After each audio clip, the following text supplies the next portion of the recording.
Always going to be writing. That'll never stop. That's what we do, that's what I am, and that's what Barry is, and we're always going to be writing.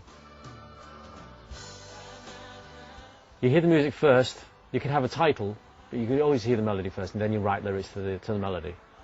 Because the melody must always dictate which way the lyrics go.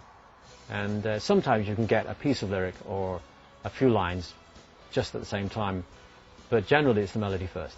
Normally you can have the whole basis of a song within 3 hours if you get a good idea. And then what we do is we usually get the structure of the song within that 3 hours, and the following day or a couple of days later we'll go and write the lyrics.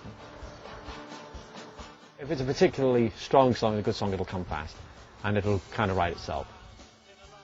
Which you'll find that most writers who've been writing for a long time will tell you the same thing, that it sounds fascinating at first, but once you've been writing for a long time, it's almost second nature. You know, you get a feel for it, and then you know how to structure the song. And Roy Orbison once said to me that if you don't remember a song that you're writing, then chances are it's not worth finishing. Not always the case, but in a lot of cases that is absolutely true, because good songs will definitely stick in your head, and the melodies that if it's going to stick in your head, they stick in other people's. Melody will always be the most important part of the song at first. Lyrics are definitely important, and a good title is equally important. A strong title, that's the first thing people see of a song sometimes, is the title that draws them to it, or hears it, you know. Sometimes we've written a song based on a title, and a lot of times we've been inspired by getting a title and then writing a song around it.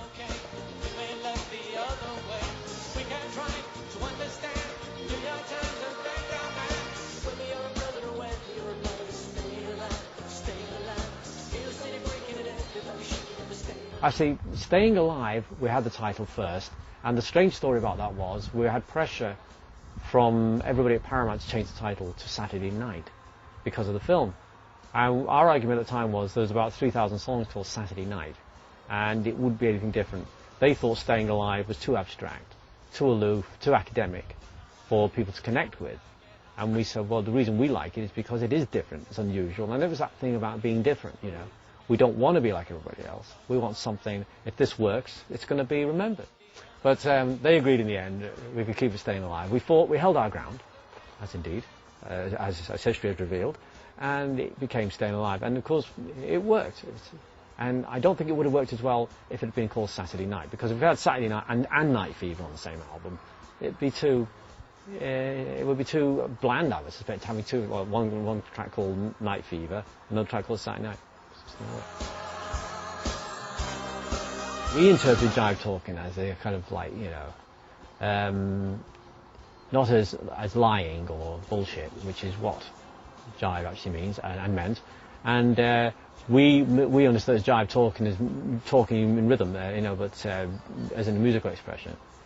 And we wrote it quite candidly in that way. And of course, Arif said, "That's great, that's wonderful, you know, it's a great, because everyone's using that expression right now." And we didn't realise that. It was completely accident. And he thought that's how we meant it, because that's what he'd heard, you see.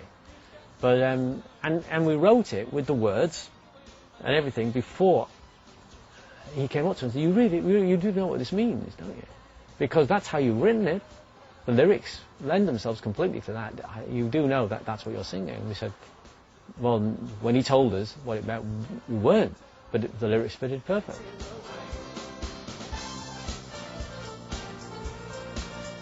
Everybody likes to hear the very first songs that happen for you, and in fact, we'd never been to Massachusetts when we wrote Massachusetts. We just loved the word.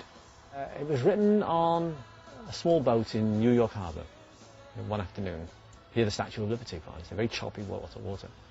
And it had really nothing to do at that time with Massachusetts, and so again, it's the same like To Love Somebody, for instance, was written on a boat in Monte Carlo Harbor.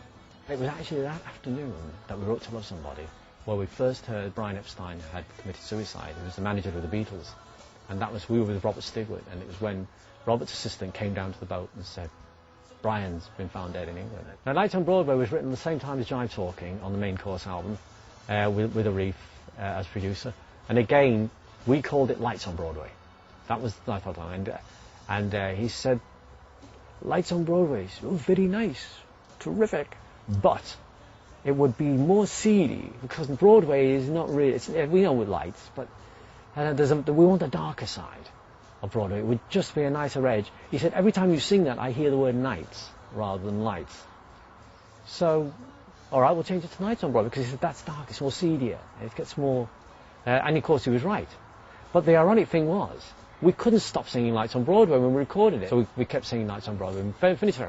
The irony is, when the record came out and it debuted on the charts on Billboard, it debuted as Lights on Broadway. A mistake of a typographical error. Just for 1 week. Isn't that strange? Well, I thought it was fascinating anyway.